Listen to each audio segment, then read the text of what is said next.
yeah, this isn't. I mean, I haven't seen this. Bradley added this, so we'll. I mean, You want to save it? Oh, let's do it. No. Okay. Here is Steve Deese. The last time we checked in on Steve Deese at the Blaze, he was complaining because he realized that the Republican Party is in this sort of like, I wouldn't say death spiral, but a grift spiral. I think they described it, where it was just like they only promote stuff that is just going to appeal to the most narrow of voters. And they certainly have enough of those voters to, at this point, compete at least in a minoritarian way, right? You can have far less people vote for you and still control the Senate if you're a Republican because of the nature of the way that the Senate works. You can get far less votes, 5-6% less votes in the popular vote and still win the presidency if you're a Republican. We've seen that happen twice over the past 25 years or 20 years. But here they are now talking about Nancy Mace, who's getting a divorce. I just want to say it's interesting that you hear from like the folks that ousted McCarthy just little things about his conduct, past allegations of flirtation or sexual harassment, not verified, whatever. But that Nancy Mace, Matt Gaetz alluded to the fact that she has some sort of, or was it the other guy that said that, the guy that was upset that McCarthy questioned his faith. I forget what that guy's name is. One of the 8 that voted to oust McCarthy made some allusions that Nancy Mace has an issue with McCarthy for certain reasons. Yeah, the guy he shoved, right, with the elbow. All right, but here is Steve Deese and his Blaze crew talking about this. Deese reminds me of Milton from Office Space. That's who I but like an alt-right version anyway. Oh my gosh. We have some breaking news, Steve. Nancy Mace and her fiance have split up and are now fighting over a $3.9 million beachfront property with 6 bedrooms. Daily Mail is also reporting she's openly discussed her sex life in the office. Your thoughts, Steve? That's Madam President to you. Madam President. Madam. She is that star. Hitch your wagon to that train. I mean, even if the Trump grift, even if it works out, man, this is a short-term thing. He's only can do this for 1 term, can't run again, right?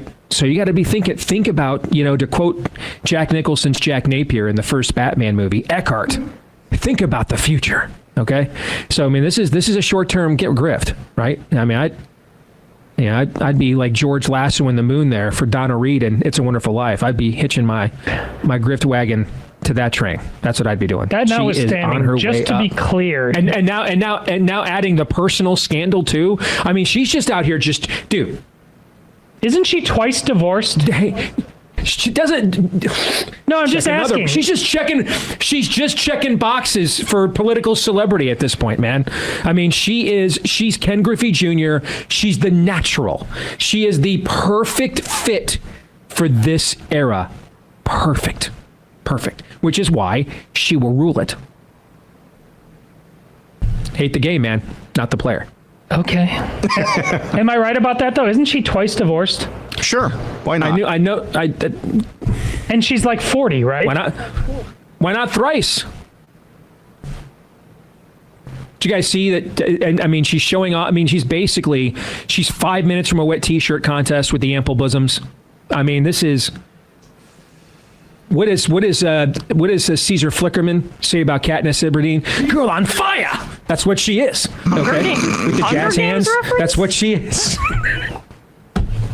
You're saying South Carolinians are not, like, actually considering to write her in for president even harder than they were before? Well, we got the albino that's all hat, no cattle. We've got the mysteriously unmarried senators. We've got the other one who's got a senator, the other one whose girlfriend goes to another school. They gave us Mark Sanford, who chased his mistress to another hemisphere. And they gave us Nimrata. All right, so I'm just saying, the track record at South Carolina, it's a touch iffy. Just saying. I touch do. Iffy. I feel dirty saying this. We still need to take our hats off to the Republicans in the state legislature for doing what they did with their pro-life bill earlier this year. That's the one caveat that I have. I'm not trying to burst your bubble, Steve. I'm sorry. I just feel like they still need some props from earlier this year. That is, and hey, if that's what they ended up spending all their political capital on, they could have done a lot worse. So I'm with you on that. That was a good point of clarification. I can't even tell like half of what he's saying other than like. Did he say that T-shirt contest first? But later he says something about how she's quote, 5 minutes from a. Oh, I did. I must have blacked it out. Yeah, I don't know how you could lose track of what such an excellent broadcaster like Steve Deese. Well, they're complaining about the moral failings, I think, of politicians from South Carolina.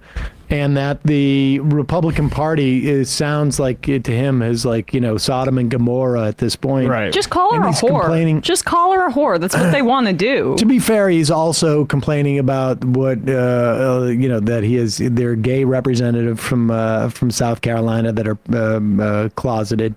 That's what it sounds like to me. It's inscrutable though. Like it sounded like, I think you're right. I think he was being sarcastic that entire time, but you have to like put a finer point on sarcasm because it sounded like he was actually pro Mace. He's not. No. He's there. What is interesting is that they won't be explicit about it because they also know that their own audience, they will lose some audience somewhere if they're explicit about it, it seems like. It's sort of fascinating the way they have to talk around this stuff. Conservative media would be an easy job, wouldn't it?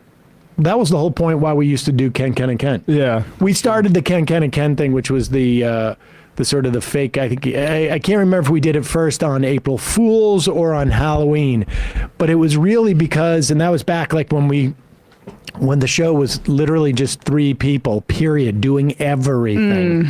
And Michael and I were like, it'd be so easy to be a conservative broadcaster. We don't have to do any work. Like, like Dave Rubin, you just come in and go like, I'm for a flat tax. Yeah. Pick a random number and then pick a couple other things and not have to discuss it. Fairness? But are you a good enough actor to embody this guy's kind of sweaty, repressed energy where the amount of Madonna horror complexes that are on the right, it's just funny to me. I couldn't do but Michael and I did. People can go to the Ken, and Ken show on YouTube and actually see what we did, but we couldn't. No, I couldn't embody this type of stuff. Is like there's deep psychological issues there that I couldn't do. That I didn't have that kind of depth as an actor. It's like I could just play like a Massachusetts, toughie. That was it. Like we could talk like Israel, Gaza, like different stuff going on with legislatures, and they just are like, "Oh, Nancy Mace is getting a divorce." That's what we're starting the show off and it's today. disgusting. And there's no shame. There's no like, what is behind this? Like, what is the larger critique?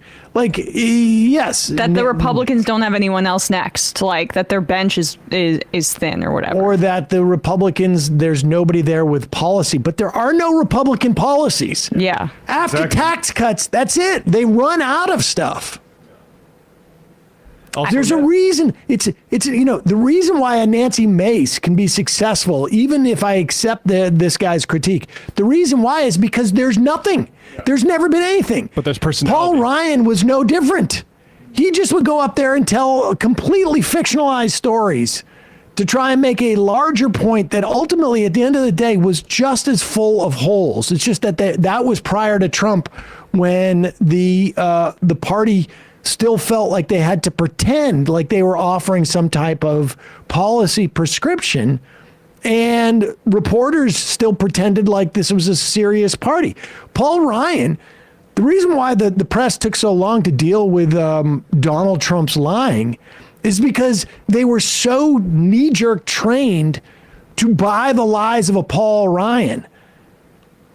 I mean, this was the what did they call those guys? The new guns? Those 3 Republican politicians who they were so off on where this party was going to that they celebrated 3 leaders, and within a month, none of them will be in office anymore. None of them will be elected offices.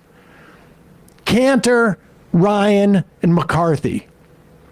That was the future of the Republican Party. None of them are going to be in office. Young guns. There we go. I mean, this is what was out. And when was this? Is like, I don't know, 6, 7, 8 years ago. 2010. And 2010. Look maybe at so that. 13 years ago. And the point is, they were all full of it. But the media, essentially had to do this both sidesing. The entire Republican Party is a bunch of posers and pretenders. They vote for tax cuts because that's an easy thing to vote for. There's no logic behind it other than their donors are giving them money.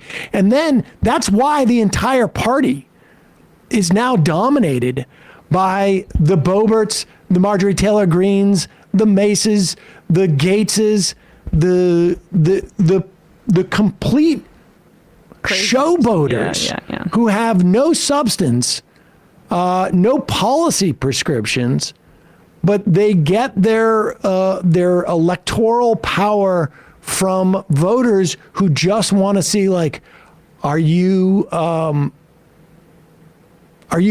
the libs in some fashion or another? Just to put a button on Steve Deese here, though, this is why I have my doubts of the woman. I know that there are theories that a woman would be the first female president will be a conservative because they'll, they'll prop her up or she'll say everything that validates white men or something.